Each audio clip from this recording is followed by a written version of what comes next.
पाकिस्तान और चीन ने बाहमी तिजारत अपनी करेंसी में करने का ऐलान कर दिया।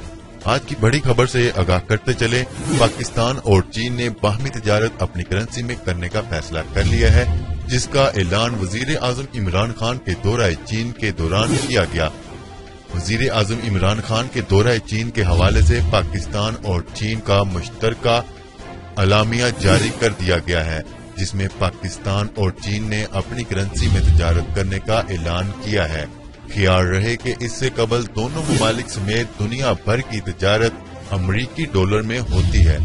तजियाकारों का कहना है कि पाकिस्तान और चीन के अपनी करेंसी में तिजारत का ऐलान करने से न सिर्फ अमरीका की खित्ते में चुदराहट चैलेंज हुई है, बल्कि आलमी सतह पर भी ये पैगाम गया है कि मुस्तकबिल चीन का है। अलामिये में कहा गया है कि न्यूक्लियर सप्लाई ग्रुप में पाकिस्तान की शमूलियत खुश आइंद होगी।